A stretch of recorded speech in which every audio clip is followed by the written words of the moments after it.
Bonjour et bienvenue dans l'entretien de and France welcome 24. to the interview on France 24. It is quite rare for us to be able to welcome writers in our daily interviews. However, they too have their word to say about today's world.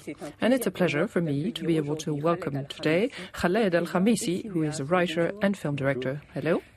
Hello. This is a cultural, literary and political tradition in Egypt. Egypt has writers who have given their word to say to the people on the street and point their finger at malfunctioning in their country.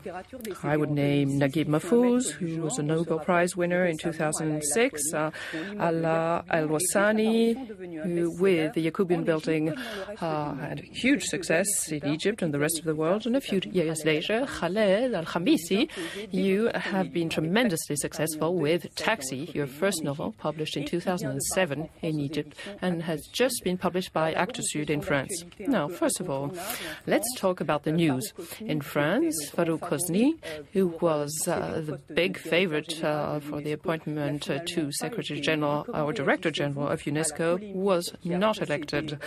How do you react to this polemic and the fact that he was not appointed?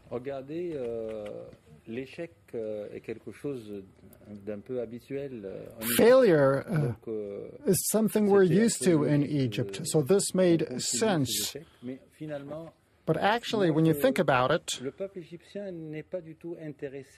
people in Egypt are not at all interested in this candidacy. The Egyptian government was interested, but the people in Egypt are not really interested in UNESCO, nor are they interested in what's going on inside the UNESCO institution, so this is no serious matter.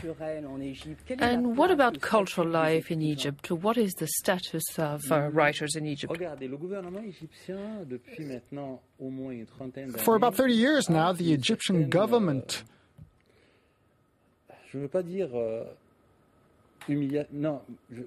No, humiliation is a misnomer. But what I mean here is, well, the government hasn't really been interested in writers. They're mostly interested in business people, the great financial people, the bankers.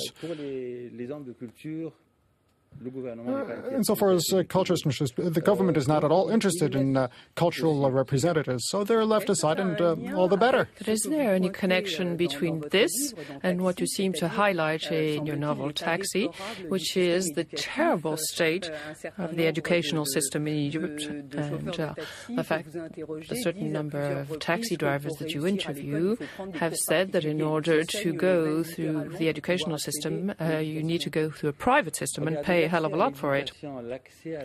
Access to education, access to culture, access to soccer games, access to everything is really something pertaining to the well-to-do. In Egypt, people have no access to health, nor do they have access to medical services, nor do they have access to soccer games.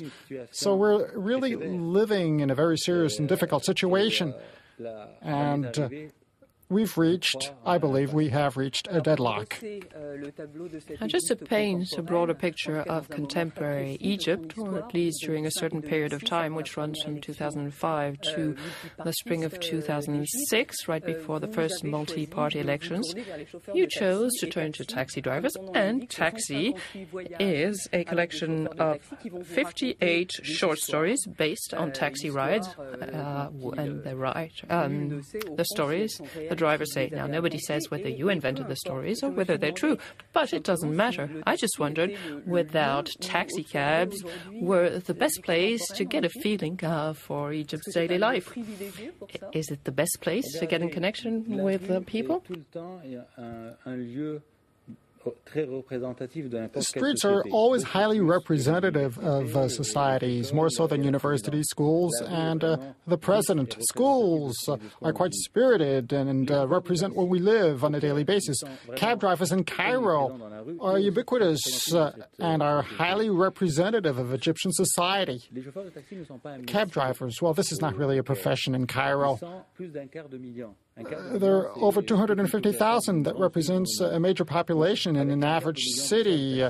So with 250,000 cab drivers, because of unemployment, sometimes for 1 month or 2 months, or perhaps a year, are waiting for a job. So the answer is yes, they are a representative of 80% of the Egyptian society that are pinching and scraping. Your taxi drivers, in your short stories, speak very bluntly and talk about life as they feel it. I would like to quote one sentence which you have written in your novel, and it says, I quote, "Whoever was in jail under Nasser will never go to jail. Whoever never made money under Sadat will never make money, and whoever never begged under Mubarak will never have to beg." End of quote. Does this mean that the current tensions between the political power and the people are that bad, and has it been going on for so many years? I wrote this book because I really felt that we were experiencing a genuine deadlock. All the professions in Egypt had reached a climax in which nothing worked. And we need change. And streets in Cairo express this very clearly. We cannot make a living. We cannot even survive. Now, going off to the Gulf countries, well, that was possible in the past. It's very difficult. Contrary to the 70s and 80s, those people that lived in Egypt came back, and those that built the infrastructures in Qatar, the United Emirates, and to Saudi Arabia came back. And they also came back with Asian people. Europe is now blocked off. It's locked down, closed down to the southern population. The southern population looking for jobs. So what remains here? What can we do? The internal economic development is necessary to find jobs. Now, this used to exist in the 90s. Today, this is no longer the case. So what can we do? What is striking is that these short stories are set right before the elections, and one sees that there is no hope amongst the people, no hope for any change, and that democracy is far from providing any kind of hope to those people. Your taxi drivers, they really don't believe in it.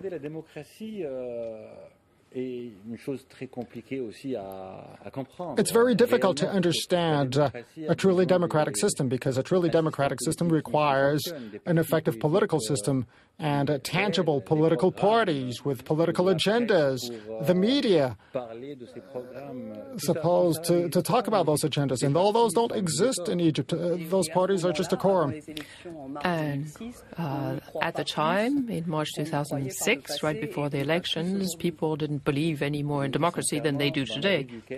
To be honest with you, people laughed it off when presidential elections were taking place. People laughed it off because nobody knew any of the candidates that were supposed to represent the presidential elections. Quite surprising to see that you are part of an Egyptian literary tradition. And we see that even if you talk about political life in Egypt, you talk about corruption, about police brutality, what is central to your stories is the need for people to feed themselves. And your taxi drivers seem to come back to it day after day, how to feed themselves and their family. I remember one of your drivers said, "Dogs are better off than we are." Is this a sentence that you would hear today? I think so. Bread demonstrations that took place in 1977, end of January 1977, were the very last major protest marches in Egypt. And between 77 and now, no major protest marches took place. On the other hand, I believe that we are going to experience major demonstrations because people are having great difficulties in making a living. According to statistical figures, 58% of the Egyptian population lives under the poverty line, and I personally believe that 80% of the Egyptian population is pinching and scraping in the face of that situation. Now, what remains of that situation with, well, all we can do is just talk against what's going on. But if there were to be some kind of rebellion one day, how would it come Chaotic. up? Because there is no political agenda. There are no political leaders. I know that Europeans are talking about political Islamism, mounting Islamism. One of your taxi drivers even says, why don't we try the Muslim Brothers? Yes, but that's only one person in the whole book. The Muslim Brothers nor political Islamism have no weight in Egypt. People want bread and are striving for a tangible political system. Of course, we're striving for education. No bread, no education, no dreams for tomorrow. Well, that's quite harsh. What we do need is a dream. Nasser, according to what you said about the book, those that were not jailed under Nasser will never be jailed. However, one should also say that Nasser gave hope and gave dreams to the Egyptian people. Today, the Egyptian people have no dreams, and this is what we need. Well, it is pretty sure that with your book, these taxi drivers and the Egyptian people have voiced their concerns. Thank you very much, Khaled Al Khamissi, for being our guest on the interview tonight. And I would like to thank our viewers for watching us. More news now. Thank you.